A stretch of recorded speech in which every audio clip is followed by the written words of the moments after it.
The state akin to sleep, or SATS, is the crown jewel of Neville Goddard's teachings. It is the most direct path to the subconscious mind, yet it is also the place where most practitioners face their greatest frustrations. You lie down, you try to visualize, you struggle to keep your focus, and eventually, you fall asleep in frustration or boredom. You wake up the next morning feeling exactly the same, seeing no change in your world, and wondering if you are doing something wrong. The truth is that SATS is not a chore to be performed, but a laboratory of the spirit. It is a precise psychological state that requires more than just thinking about what you want. Most people fail because they are trying too hard or because their scene is constructed from a place of lack rather than fulfillment. They are looking at the scene, not living from it. Today, we are going to break down the SATS technique into 19 essential pillars. This is the ultimate fail-safe guide. We will diagnose exactly why your scenes have you unbeing, hardening into fact, and provide the instant fixes that will transform your nightly sessions from a struggle into a sovereign act of creation. If you have been searching for the missing piece in your SATs practice, you will find it here. Most people confuse SATS with simple relaxation or daydreaming. SATS is a very specific physiological and psychological threshold. It is that borderland between being awake and being asleep. In T state, your physical body is almost completely immobilized by a comfortable lethargy, but your mind remains alert and capable of directing its focus. The fail-safe fix here is to realize that if you are still trying to move your body, you aren't deep enough. You must reach a point where you could move if you had to, but you have absolutely no desire to do so. This physical stillness is the signal that the conscious mind has lowered its guard, allowing the subconscious to be impressed. If you are too awake, your logic will deny the scene. If you are too asleep, you will lose control of the imagination. You must find the sweet spot of the drowsy alert. One of the most common reasons a SATS scene fails is because the practitioner sees themselves in the scene. They watch themselves shaking hands, they watch themselves driving the car, or they watch themselves being happy. This is a fatal mistake. When you see yourself, you are a spectator. You are affirming that the experience is happening to that person over there and not to you. To fix this instantly, you must adopt a first-person perspective. You must see the world through your own eyes. Do not see your own face. See the hands of the other person as they shake yours. See the dashboard of the car from the driver's seat. You must be the actor, not the audience. The subconscious only accepts what you experience as a present-tense reality for yourself. Many people believe they need to see a 4K high-definition movie in their head for SATs to work. This leads to mental strain and headaches, which are the opposite of the required state. Sensory vividness is not about visual clarity. It is about the feeling of reality. The fix is to focus on one single sensory detail that implies the whole. Instead of trying to see the entire room, focus on the cold touch of a ring on your finger, or the smell of a specific perfume, or the weight of a trophy in your hand. When you give one sense the quality of reality, the other senses naturally follow without effort. You don't need to see everything, you just need to feel that something is physically there. A SATS scene should never be long or complex. If your scene lasts 3 minutes, your mind will inevitably wander into grocery lists or tomorrow's worries. A long scene is a playground for distractions. The fail-safe fix is to condense your scene into a loop of no more than 5 to 10 seconds. It must be a single, concentrated action that follows the fulfillment of your desire. Shaking a hand, hearing a specific sentence, signing a document. By keeping it short, you can repeat it over and over without losing focus. The repetition creates a groove in the subconscious that becomes deeper with every pass. Sometimes, the mind is too restless to hold a visual scene. In these moments, the logic of the scene feels forced. Neville suggested that if you cannot hold a visual image, you should use a single word or phrase that implies the end. The most powerful anchor is "thank you" or "it is finished." But you must not say these words to a god out there. You must say them from the state of having already received the gift. The fix is to repeat the phrase as a lullaby. Let the feeling of gratitude wash over you until it becomes a physical sensation in your chest. Gratitude is the psychological signature that the event has already occurred. A major block that many practitioners face is overexcitement or desperation. If you are manifesting a large sum of money and your heart is racing with intense, "Oh my God, I'm rich" energy, you are actually affirming that this is an unusual, rare, and unnatural event for you. Intense, Frantic excitement often signals that you are still aware of the lack of the thing. It is the reaction of someone who is surprised by a miracle, rather than someone who expects their own reality to conform to their will. The fix is to aim for the feeling of naturalness. Consider how you feel when you put on your favorite pair of shoes, or when you walk into your own kitchen. You don't jump for joy, you just feel a quiet sense of, this is mine. Your SATs scenes should carry this same quality of commonality. It should feel like a fact of life. When you reach the point where the manifestation feels like a normal, everyday occurrence, you have successfully lowered the resistance of the subconscious. Naturalness is the path of least resistance. The subconscious mind is much more likely to objectify a state that feels normal than one that feels extraordinary. If your desire feels too big or too far away, you haven't yet mastered the state. You must stay in your SATS loop until the scene feels so ordinary that you could almost be bored by it. This boredom is actually a great sign. It means the new reality has been fully accepted as your current truth. Neville's most frequent correction to his students was about the direction of their thinking. When you think of a goal, you are looking at it from the outside. You are here in your current reality, and the goal is there in the future. This gap creates a sense of separation, and separation is the mother of all delays. As long as you are thinking of your desire, you are affirming that you do not yet have it. The fix is to think from the end. This is a spatial and psychological shift. If you are manifesting a new home, you must not lie in your old bed and imagine the new house as being across town. Instead, you must mentally move your awareness into the new house. Feel the specific texture of the sheets you would have there. Look at the walls and the ceiling of that room in your imagination. You must occupy the space of the fulfilled desire as a present tense fact. You are not going to a destination. You are already at the destination. When you think from the end, you are using the law of assumption to bridge the gap instantly. Your internal dialogue and your sensory perceptions must all align with the fact that you are currently in the state you desire. If you find yourself thinking about how to get there, you have slipped back into thinking of it. Return to the end. Stay in the room of your wish fulfilled, and let the 3D world catch up to your new location. It is common for the logical mind to argue with you during SATS. You try to feel wealthy, and a voice says, "Look at your bank account." This is a lie. You try to feel loved, and the voice reminds you of your past heartbreaks. Do not try to fight this voice with willpower or logic. Resistance is like a fire. If you fight it with force, you only give it more oxygen and make it grow. The fix is the what-if technique, which is a gentle way to bypass the logical ego's defenses. Instead of making a direct, hard assertion like "I am a millionaire," which the ego might reject, ask yourself a question. What would it feel like if it were true right now? This shifts the mind from judgment mode to exploration mode. Questions invite the imagination to play, and the ego doesn't feel the need to defend itself against a mere inquiry. As you ponder the what if, the desired feeling will naturally begin to bubble up from your subconscious. Once that feeling is present, you can then move into your looped scene with much less resistance.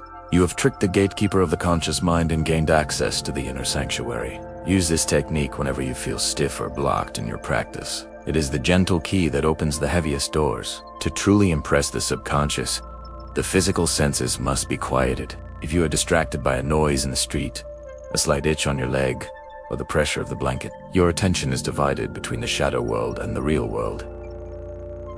As long as your attention is anchored in the 3D environment, your imagination will struggle to feel real. You must achieve a state of sensory deprivation regarding the external world. The fix is what Neville called the immobilization of the senses. Before you even begin your imaginal scene, take at least 5 to 10 minutes to consciously and systematically relax every single muscle in your body. Start from your toes and move slowly up to your head. Breathing deeply, tell your body, "I will not need you for a while. You are safe to rest completely." Imagine your body becoming as heavy as lead, sinking deep into the mattress. When the body is so relaxed that it feels heavy, distant, and almost non-existent, you have successfully withdrawn your life force from the 3D world. Now, your consciousness is free to move. In this state, the imaginary world becomes the only world you are aware of. The scenes you create will have a vividness and a solidity that is impossible to achieve when your physical body is still tense. Relaxation is the foundation upon which the entire SATS technique is built. A very common mistake is visualizing the middle of the process instead of the end. Practitioners often visualize the job interview, the phone call from an agent, the dating process, or the money hitting the bank account. While these aren't wrong, they are limiting. By visualizing the middle, you are trying to tell the infinite intelligence of your subconscious how the manifestation should happen. You are interfering with the bridge of incidents. The fail-safe fix is to always visualize the end, the state that follows the fulfillment. Visualize the moment where you are already celebrating the result. Don't visualize the proposal.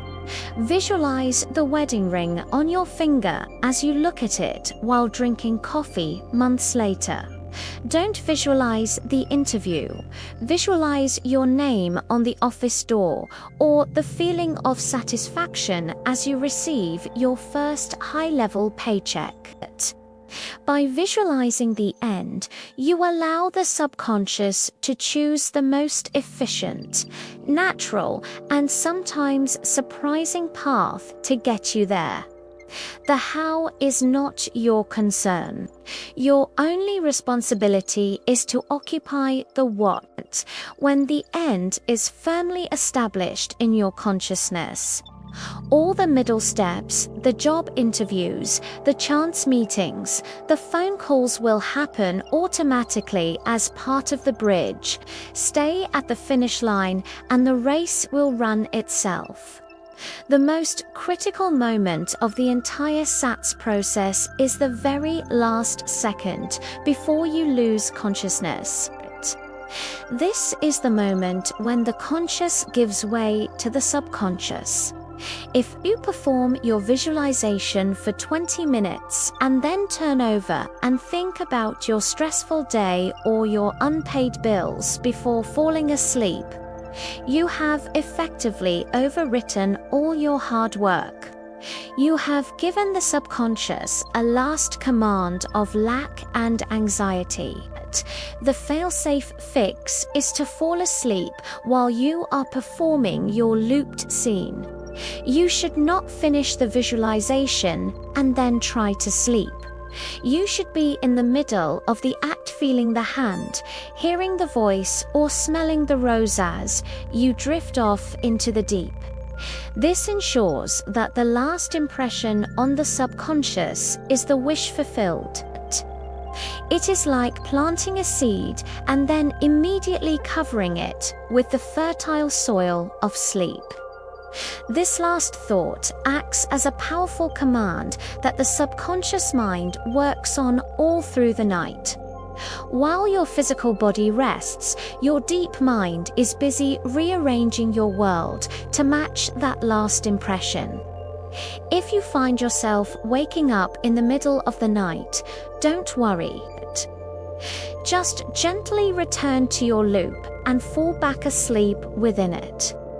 Mastery of the last second is the difference between a practitioner and a master of the law. Sometimes during SATS, as you get deeper into the state, your imagination may become too wild. You might start seeing random faces, strange landscapes, or events that have nothing to do with your goal. This is a sign that you are moving into a regular dream state too quickly and your conscious control is slipping. These hypnagogic hallucinations can be fascinating, but they are distractions from your creative work. The fix is to gently but firmly bring your attention back to the specific sensory detail of your chosen scene. If you are feeling a handshake and you suddenly start seeing a forest, immediately go back to the texture of the skin on that hand. Focus on the physical touch, the warmth, and the pressure. Touch is the sense that most effectively grounds the imagination and keeps it from wandering into random dream imagery. Do not get frustrated with these distractions.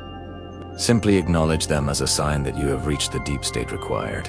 Then, like a captain steering a ship, guide your mind back to the desired port. The goal of SATS is controlled dreaming. You want the depth of a dream with the direction of the conscious mind. By returning to the physical sensations of your scene, you maintain the fail-safe and keep your impression clean. There are times when constructing a visual scene feels like too much effort, or you simply can't decide on a single action to loop. For these moments, Neville offered an even simpler, yet equally profound alternative. Instead of a visual or auditory scene, you adopt a mood.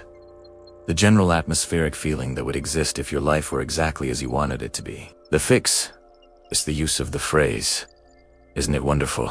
As you enter SATS, repeat this phrase over and over like a mantra. Do not try to think of why it is wonderful. Do not try to attach it to a specific event. Just catch the mood of a person for whom something incredible and life-changing has just occurred. Let the feeling of wonder and relief fill your entire body from head to toe. The subconscious mind is an expert at finding reasons to justify a mood. If you provide the mood of wonder, the subconscious must, by its very nature, find or create a physical event in your world that will make you say, "Isn't it wonderful?"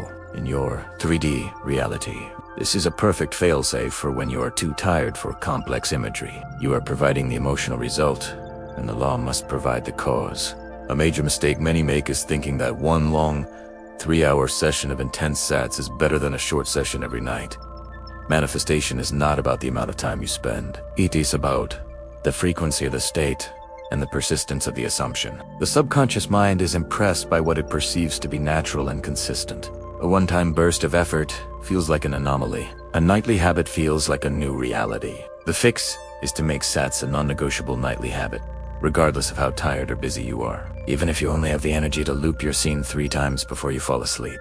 That is infinitely better than skipping a night entirely. You are training your subconscious to accept a new default setting. By returning to the state every night, you are telling your deep mind, "This is who I am now. This is my new home." Persistence is the only thing that separates the dreamer from the master. It is better to do 5 minutes of high-quality, focused SATS every night than to do 2 hours once a week.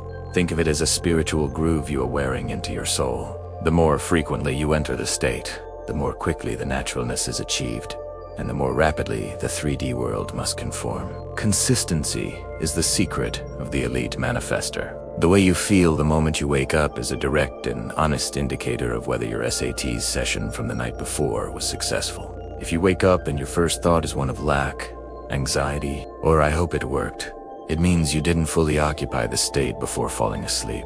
You were still looking at the desire from the outside. The morning after test tells you exactly where your consciousness is currently anchored. The fix is to spend the first 60 to 120 seconds of your morning in the thank you state before you even open your eyes. As soon as you realize you are awake, reach back for the feeling of your SATs. Seen from the night before, re-establish the conviction and the mood. If you can feel a sense of relief, a sense of it is done, or a quiet confidence that needs no proof, then your impression was successful. Do not let the facts of your bedroom or your bank account dictate your morning mood. You must be more faithful to your imaginal act than you are to the evidence of your senses. By anchoring the state first thing in the morning, you carry the frequency of the wish fulfilled into your day. This prevents the 3D world from overriding your nightly work and keeps the bridge of incidents active.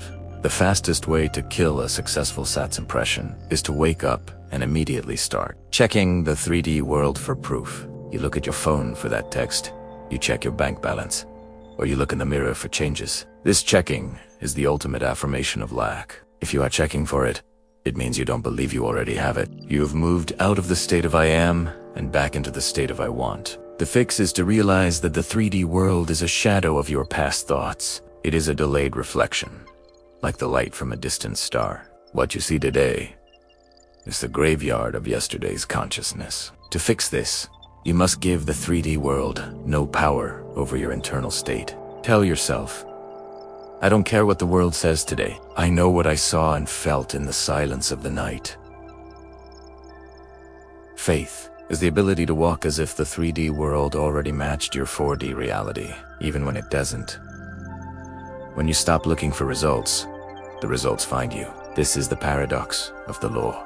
By remaining indifferent to the evidence of your senses and staying faithful to your internal vision, you force the shadow to change. Stop being a victim of the reflection and start being the light that dictates it. For many people, sound is a much more powerful and evocative sense than sight. If you find it difficult to see a scene, you should not struggle with visualization. Instead, move to the sense of hearing. The subconscious mind is deeply moved by the human voice, especially the voices of those we know and trust. An auditory scene can be just as solid as a visual one. The fix is to hear a friend, a family member, or a mentor speaking to you in your SATs loop. Hear their specific voice, their tone, and their unique inflection.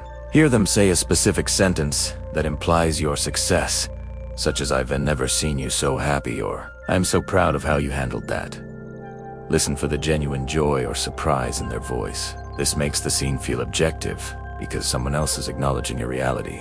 When you can clearly hear another person confirming your wish fulfilled, your subconscious accepts it as a social and physical fact. You aren't just telling yourself, you are being told.